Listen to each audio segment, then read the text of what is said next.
Hello everyone and welcome to the Rebrandly Link Up, the series where we bring you actionable online marketing insights from the experts. This week we're going to be talking to Tim Solo of Ahrefs, and he's going to be taking us through everything involved with putting together a good content marketing strategy and really getting the best results for your brand. So without further ado, let's kick things off.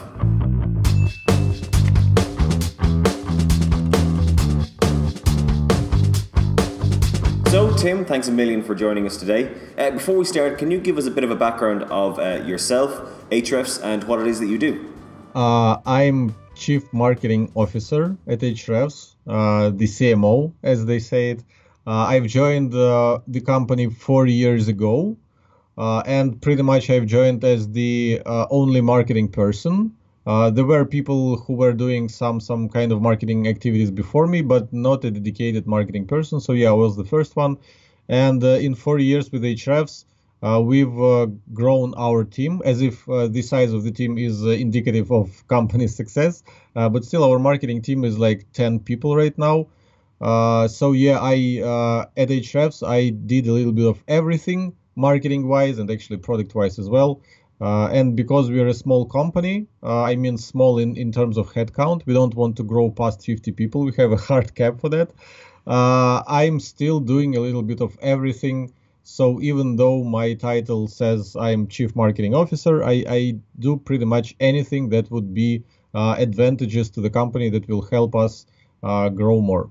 So Tim, as you know, today we're focusing on content marketing. Now, you yourself have over 10 years of experience in SEO and digital marketing. So tell us, what is it that keeps you so invested? Content marketing is important because this is how you talk to people online. So when you want to get customers online, you need to talk to them. There should be some sort of conversation. For example, if you go to buy a car, you talk to the car dealer, and he tries to learn about you, about your needs, and then give you a proper car, persuade you, etc. Online, you can talk to people in chat, but that doesn't scale well because the more people, if thousands of people are visiting your website daily, you should have hundreds and hundreds of chat operators to talk to everyone. So I think people figure that it is much easier and it scales better if you simply address the most common concerns, issues, questions, etc. in the form of articles, landing pages, feature pages. Even your homepage is kind of a sales page. It's a conversation. People want to learn about you, and this is how they read copy. So I think content marketing, it's just a fancy word, to be honest. But content is what internet is made of, and if you're looking to make sales, you have to have content that will tell people more about your company, about your business, about your services, answer their objections, and persuade them to buy from you. So how exactly does good content marketing drive effective growth? You know, with so much content being fed into the online ecosystem by businesses and brands every day, how can you take a step back and make sure that your content can end up having a visible impact on leads and sales? Yeah, it's super easy. You can publish as much content, as much articles as you want, but how will people find them? Do you have enormous advertising budget? Are you going to invest hundreds or thousands of dollars into Facebook to promote your articles to people? Or are you going to learn some SEO and learn to rank your articles in Google so that whenever people are searching for questions related to your business in Google, they will find your articles?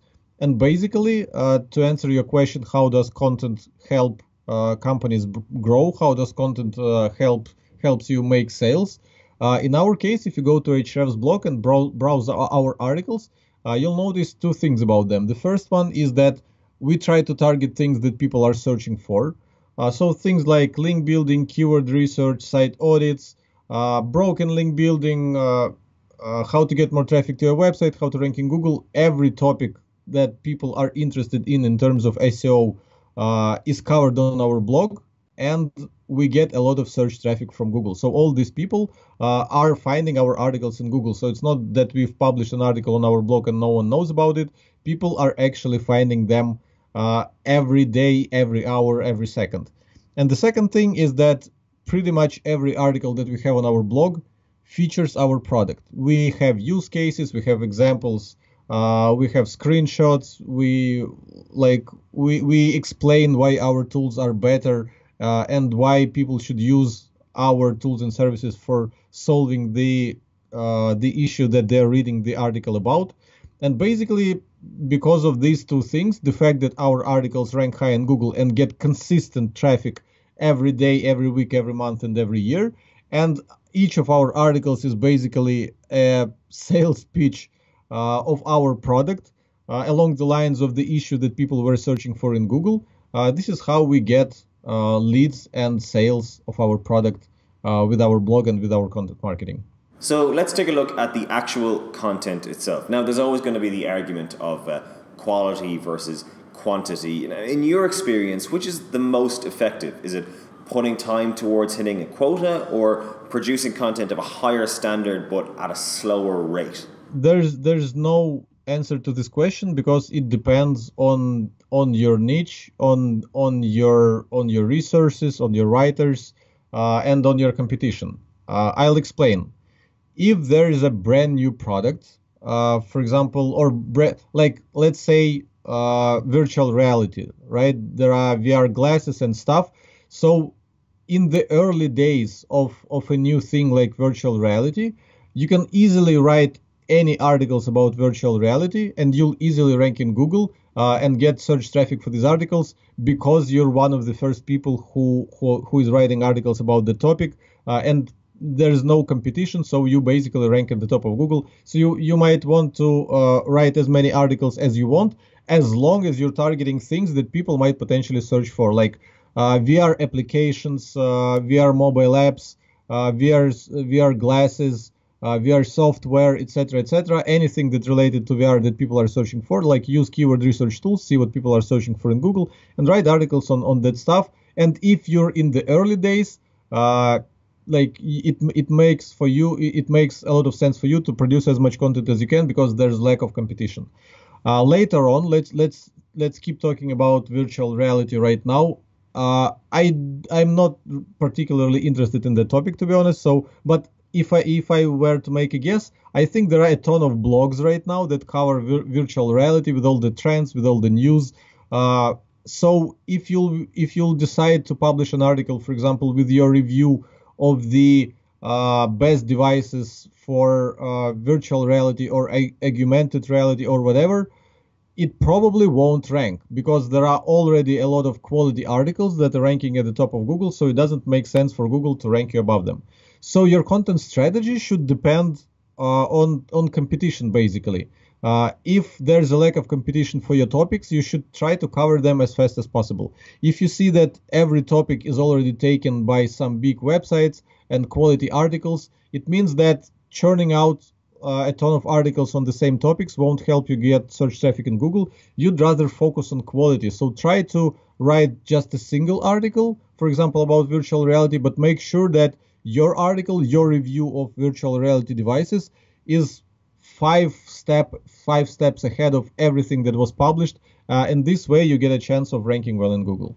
And now the most important part, how do you determine whether a piece of content is worth promoting and whether it will bring lead generation and sales?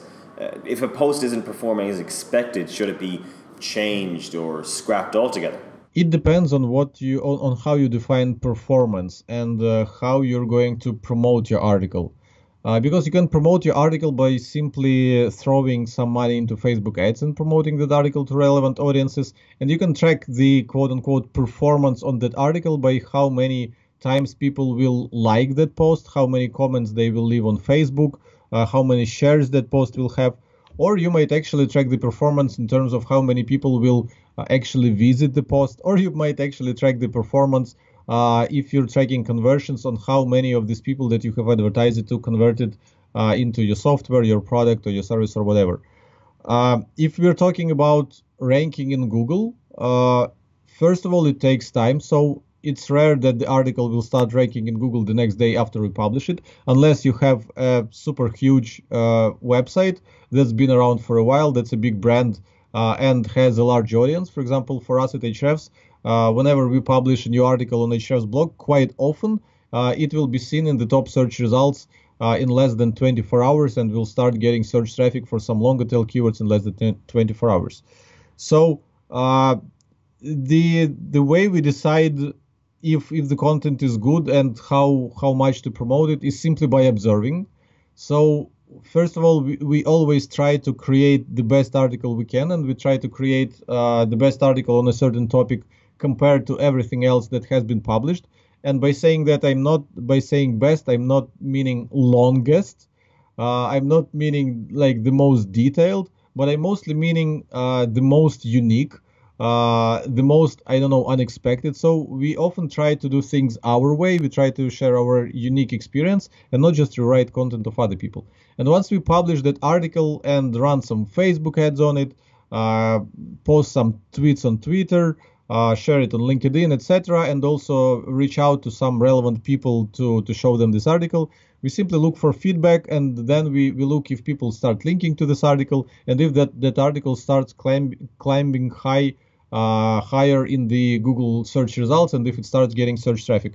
And if we see that the article doesn't really live up to our expectations, if we thought that it would end up like ranking top 5 in Google for that keyword, but it isn't even seen on the first page, it means that we probably need to rewrite that article. And if we see lack of comments on that article, lack of shout outs on Twitter of people saying how awesome that article is, we'll consider that we didn't do a really good job with impressing people with our content, or probably we didn't say anything new that people haven't already knew about. So we'll think about updating that article again in a time frame of 6 to 8 months, maybe a year later, and like take a second step at creating amazing content, at creating even better piece, maybe come up with more examples or talk to some experts and find out how to make this article better, and re-promote it again and see if our second attempt will help us get more buzz and eventually rank higher in Google and get more search traffic.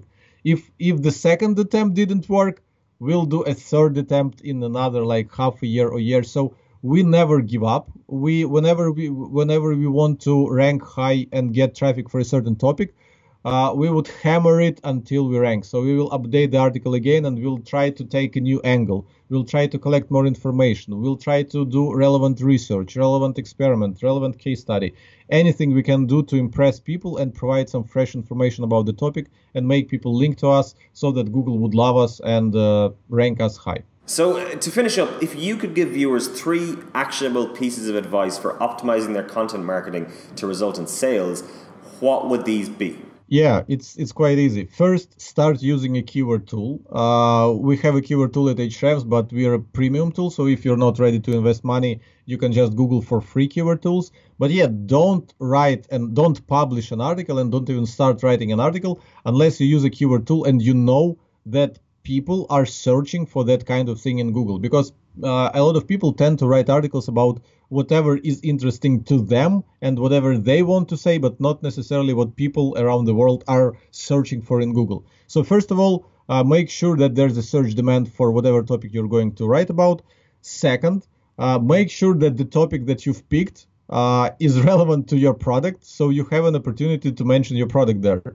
I usually mention the same example. There's a company in the internet marketing space called HubSpot. They are one of the biggest brands, and they have marketing CRM software, something like that.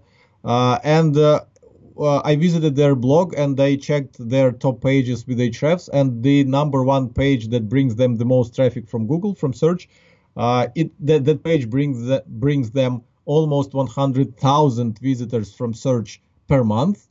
And the article is how to make a GIF image. So what's interesting is that they get a ton of traffic on the topic of how to make a GIF image, but it's incredibly hard to convert people who are looking how to make a GIF image into customers of sales CRM software, of marketing CRM software. So yeah, so the business value of the traffic is pretty low. So yeah, once you use keyword research tool and find a few topics that that you want to write about because there's a search demand, because people are searching for it. Make sure that these topics are relevant to your business and you can actually showcase your tool there. You can use Ahrefs blog as an example, because if you put Ahrefs blog into our own tool, into Ahrefs, and see our top ranking pages, our pages that bring us the most traffic, you'll see that each page that brings us the most traffic is super relevant to our tools and services. So when you open these pages, like I said, they're basically sales pages on how to solve these SEO issues with our tool. And the final thing, once you did your keyword research, once you picked a topic that is relevant to your business and featured your tool or service there to make some sales, make sure to promote that piece of content with the goal to get backlinks. So a lot of people, when they promote content, they only think about what is called the spike of hope. This is when you send email to your email list, when you promote it on Twitter, when you invest some money into Facebook ads, and you get a spike of traffic, and like you're happy because people are visiting your article. But then think about it. When you send email to your email list, you're already emailing people who already know about you. When you share it on your Twitter, again, you're reaching people who already know about you. Those are your followers already. So that spike of traffic to your newly published article basically exists of people who already know you. So they are either your customers already, or you failed to persuade them to become your customers at that point, but they're still reading your content.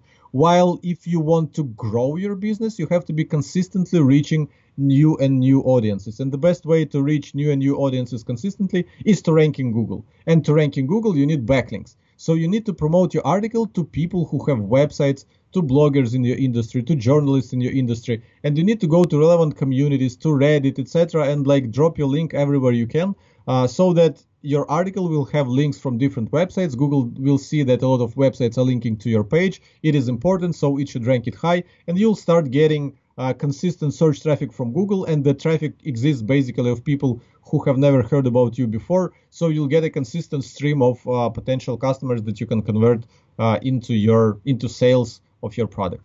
That's pretty much it. Brilliant. Well, thanks again, Tim, for joining us today. Do you have any closing thoughts for our audience, or where can people find you online if they want to find out more?